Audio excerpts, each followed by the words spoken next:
Thrissur Peechi police station മർദ്ദനത്തിൽ SI ആയിരുന്ന PM രതീഷിന് കാരണം കാണിക്കൽ നോട്ടീസ്. ദക്ഷിണ മേഖല ഐ ജി ശ്യാം സുന്ദറാണ് നോട്ടീസ് നൽകിയത്. തെറ്റ് ചെയ്തിട്ടില്ലെന്ന് PM രതീഷ് പ്രതികരിച്ചു. മിനിറ്റ്സിന്റെ പകർപ്പ് അയച്ചു നൽകിയപ്പോഴുള്ള മറുപടിയിലാണ് രതീഷിന്റെ വിശദീകരണം.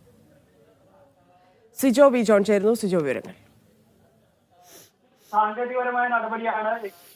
സാങ്കേതികപരമായ നടപടിയാണ് എങ്കിൽ പോലും ഒരു ഉദ്യോഗസ്ഥനെതിരെ അച്ചടക്ക നടപടി സ്വീകരിക്കുന്നതിന് തൊട്ട് മുമ്പുള്ള നടപടിക്രമങ്ങളിലൂടെയാണ് പോയിക്കൊണ്ടിരിക്കുന്നത്.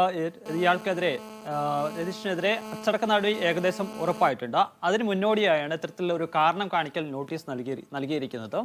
ഈ തൃശൂർ പോലീസ് നടത്തിയ അന്വേഷണ റിപ്പോർട്ട് ആദ്യം ഉത്തരമേഖല IGക്കാണ് സമർപ്പിച്ചിരുന്നത്. അതിനുശേഷമാണ് ഇയാൾ പീച്ചിൽ നിന്ന് സ്ഥലം മാറി എറണാകുളത്തേക്ക് വന്ന സാഹചര്യത്തിലാണ് ഈ റിപ്പോർട്ടിൻ്റെ പകർപ്പ് കഴിഞ്ഞ ജൂണിൽ ദക്ഷിണ മേഖല IGക്ക് കൈമാറിയിരുന്നത്. ആ റിപ്പോർട്ട് പരിശോധിച്ച ശേഷമാണ് ഇതുമായി ബന്ധപ്പെട്ട ഒരു മിനിറ്റ്സ് അതിൻ്റെ കോപ്പി അയച്ചു കൊടുക്കുന്ന പറയുന്ന ഒരു നടപടിയുണ്ട്. അതാണ് ഇത്തരത്തിലൊരു ഉദ്യോഗസ്ഥനെതിരെ റിപ്പോർട്ട് കിട്ടിയാൽ അല്ലെങ്കിൽ കുറ്റക്കാരനാണെന്ന് കണ്ടെത്തി കഴിഞ്ഞാൽ അയച്ചു കൊടുക്കുക. അതിൻ്റെ ഭാഗമായി ഈ മിനിറ്റ്സിൻ്റെ കോപ്പി അയച്ചു കൊടുത്തു.